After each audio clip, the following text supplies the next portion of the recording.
Hi, everyone. I'm Abby, and I'm very happy to present Precision Over Presumption today, the implementation of the GeneXpert MTB RIF Ultra assay for airborne de-isolation of suspected pediatric tuberculosis patients at the Hospital for Sick Children.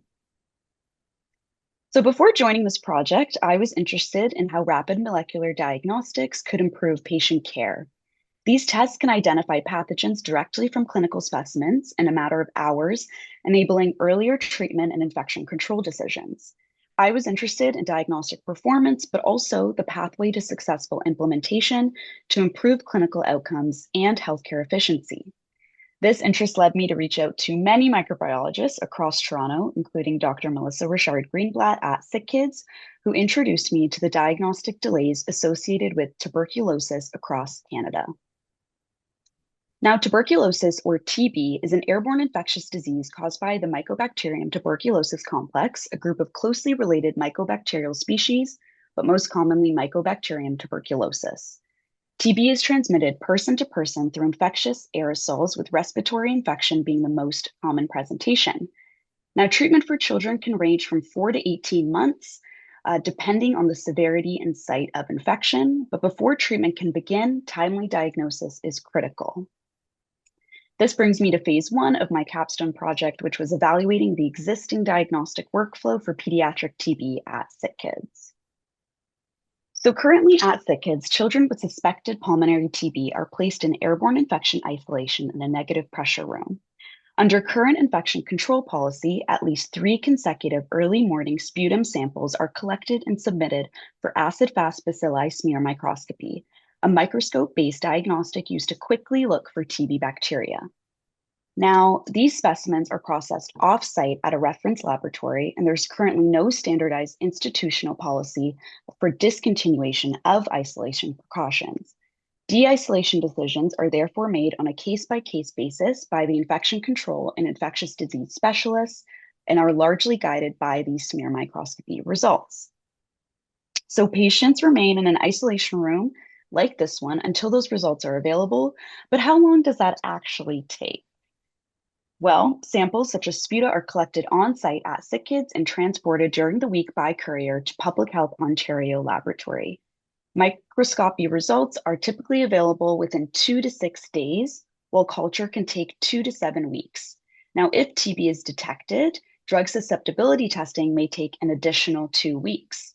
As I mentioned, since early clinical and isolation decisions are often guided by the microscopy results, this 2 to 6 day turnaround can have significant impact. But what is that impact and who is it actually affecting? Well, for clinicians from the SickKids TB clinic, this delays results can affect clinical decisions, patient management, and limits the amount of isolation rooms in the TB clinic. From the microbiology perspective, the processing is slow and requires additional coordination with Public Health Ontario labs. And finally, working with the infection prevention and control team, they expressed how these delays extend isolation requirements, increase resource use, and nursing workload. But through speaking with all of these stakeholders and more, we also identified workflow factors that can further delay results. The Public Health Ontario Mycobacteriology Laboratory is closed on Sundays. The SickKids TB clinic operates only on Thursdays. And the final Public Health Ontario courier pickup from SickKids is at 10 a.m. on Fridays. So as a result, specimens collected later on Friday or over the weekend may experience additional delays before testing and clinical follow-up can occur. But diagnostic delays with microscopy are not the only issue. Smear microscopy also has limited sensitivity, which is particularly challenging in children because TB is often paucibacillary, meaning children typically have very low numbers of bacteria, making the disease more difficult to detect. In fact, researchers found that only about 14% of children aged 5 to 14 and less than 1% of children under 5 with TB are smear positive, highlighting how frequently pediatric cases may be missed by smear microscopy alone. In addition, smear cannot distinguish Mycobacterium tuberculosis complex from other mycobacterial species. It does not detect drug resistance and requires specialized expertise to interpret. But what do these diagnostic limitations mean for patients and our healthcare system? Well, from a patient care perspective, it results in delayed clinical decision-making and management. It also delays necessary medical procedures and can reduce the frequency of clinical team visits, as care is often deferred while isolation status remains unclear. In terms of patient satisfaction and well-being, children and their families may be restricted to their room for extended periods. This limits access to in-hospital therapeutic play interventions at SickKids and psychosocial care, and can contribute to increased stigma associated with isolation precautions. Finally, at the hospital level, overall prolonged turnaround times reduce the availability of isolation rooms for other patients who could require them, and it places additional staffing burden and operational burden on the care team. There are also increased costs associated with maintaining extended airborne isolation, including specific personal protective equipment, which is estimated at over $150 per day, shared with us from occupational health. So we found that there's a clear gap, and we wondered, can rapid molecular diagnostics be implemented on site to improve timely evidence-based patient care for suspected pulmonary TB at SickKids?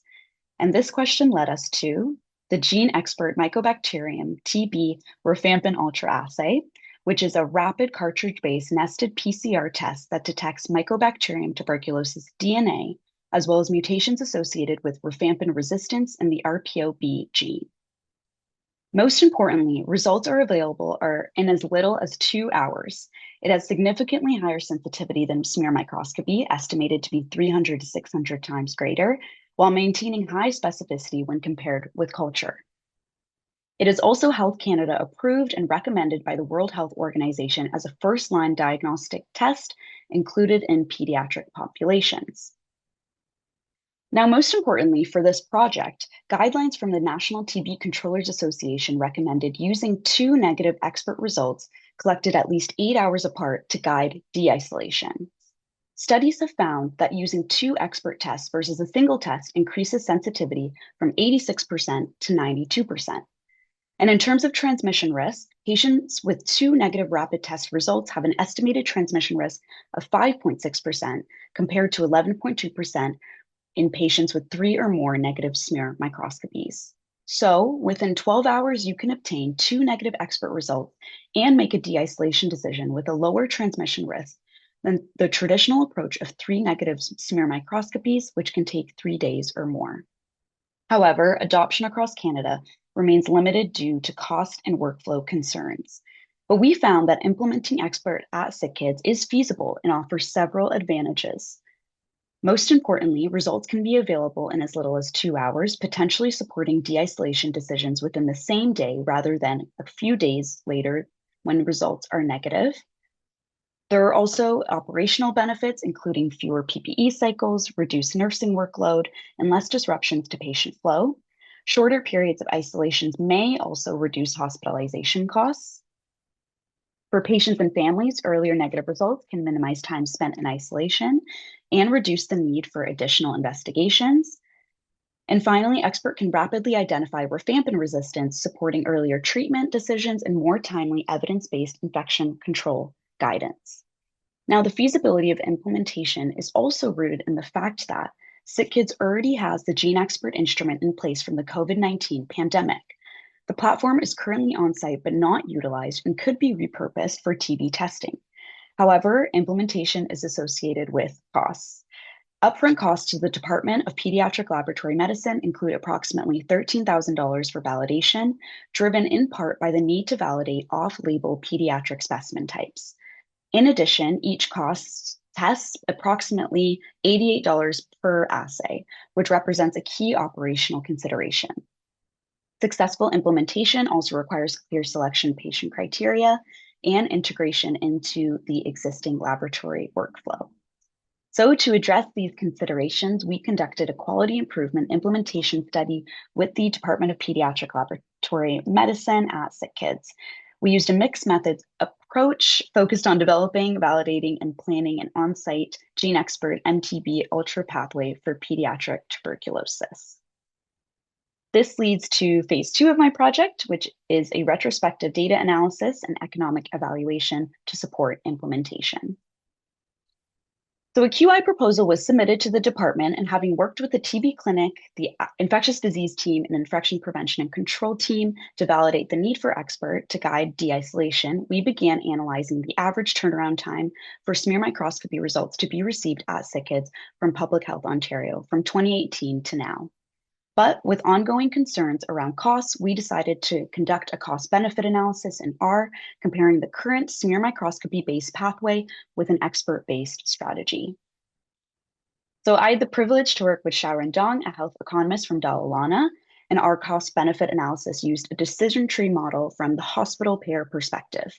We compared 2 expert tests versus 3 smear microscopy, which I'll be referring to as smears from now on, with the target population being pediatric patients undergoing evaluation for suspected pulmonary TB. Outcomes included time to diagnosis, duration of isolation, and associated healthcare costs. Now, we assumed patients followed either a smear-based pathway or expert-based diagnostic pathway until de-isolation criteria was met, with repeat testing performed in cases of invalid results. Sensitivity and specificity was derived from SickKids data and published pediatric literature, with performance assumed constant across samples.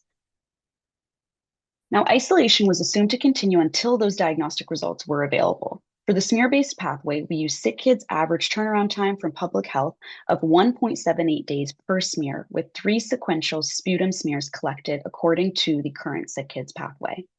For expert pathway, we assumed the guideline recommended strategy of 2 experts taken 8 hours apart. We also assumed constant daily hospital and PPE costs, as well as fixed testing costs. Now, to explore different clinical scenarios, we performed 2 scenario analyses. The first assumed that patients remained hospitalized for approximately 4 days after diagnosis to compare the cost of continued isolation versus de-isolation. The second evaluated a 1-hour interval between expert specimens compared with the 8-hour interval used in our base case. The model inputs included test performance data from pediatric literature and provincial sources, turnaround times from institutional data, and cost data from multiple hospital departments, including financial, operations, microbiology, facilities, to estimate room, PPE, facility, and testing costs to map the diagnostic workflow costs. Now, across all analyses, the expert-based pathway consistently reduced diagnostic turnaround time, airborne isolation duration, and total hospital costs. In the base case analysis, expert reduced isolation time from 5.2 days to 0.5 days, translating to approximately 4.7 fewer days per patient and an average saving of $5,761, assuming discharge upon diagnosis. And for the results of our scenario analyses of patients who remain hospitalized for approximately 4 days after diagnosis, earlier de-isolation via expert resulted in additional savings of approximately $445 per patient due to reduced PPE and operational costs. In our second scenario, we compared 2 expert tests collected 1 hour apart. The time to diagnosis was reduced by approximately 5 days, with an incremental cost difference of $6,126, assuming discharge upon diagnosis again. And we conducted the second scenario analysis because Canadian TB standards actually recommend that where feasible, sputum be collected on the same day at least 1 hour apart. And BC Children's Hospital since 2017 has used the following protocol to guide de-isolation.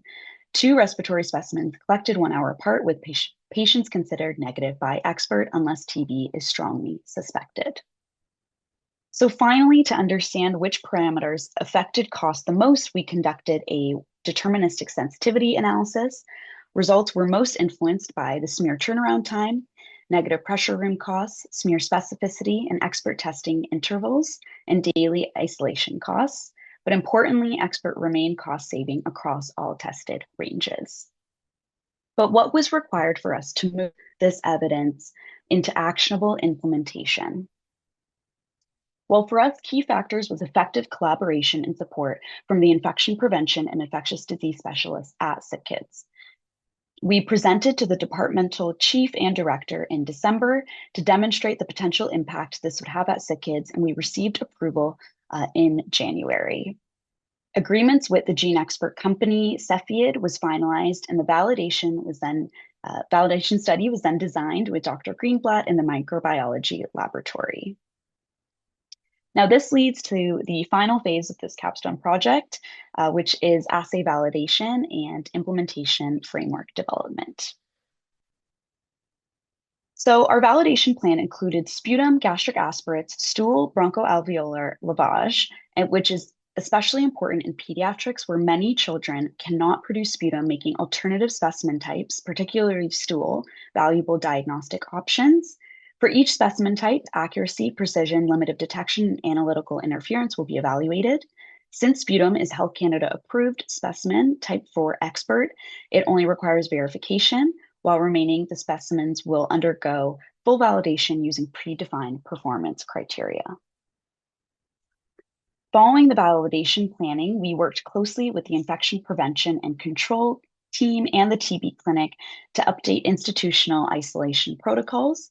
The revised pathway allows the consideration of de-isolation after 2 negative expert results collected at least 1 hour apart, consistent with BC Children's Protocol and the Canadian Tuberculosis standards on sputum collection. This change has the potential to further reduce time in isolation and the associated healthcare costs while supporting safe, evidence-based clinical decision-making. The final implementation stage within the scope of my project included instrument calibration, technologist training, and successful verification of pediatric sputum specimens. Now, I'd also like to emphasize that none of this would have been possible without extensive interdepartmental collaboration. Over the past 10 months, we partnered with the Infection Prevention and Control team, infectious disease team, clinical microbiology team, and many others. And to me, that multidisciplinary collaboration is really the core of translational research and brought together diverse experiences to move evidence into clinical practice for this project. So the GeneXpert instrument was relocated to the microbiology laboratory specimen login area to enable stat testing, and medical laboratory techs were trained to perform on the assay. We performed in-house instrument calibration and verification using the manufacturer-provided assay kits rather than contracting external preventative maintenance services. This is an image of me working with Grace, a lab technician, on the calibration. And this resulted in approximately $14,000 in cost avoidances annually compared with external servicing. Now, for the sputum verification, the assay successfully met all predefined validation criteria for clinical implementation. We observed 100% concordance for negative specimens, 90% agreement for positive specimens, and 100% repeatability across replicate testing over 3 days. Now, overall, these findings demonstrated that GeneXpert is suitable for clinical implementation at SickKids for pediatric sputum specimens for July launch. Now, moving forward, this project has implications at the patient health system and implementation level. From a clinical perspective, same-day molecular diagnosis can support earlier de-isolation and treatment decisions, reducing the time children and families spend in isolation. GeneXpert also can rapidly detect rifampin resistance, allowing appropriate therapy to begin much sooner when drug-resistant TB is identified.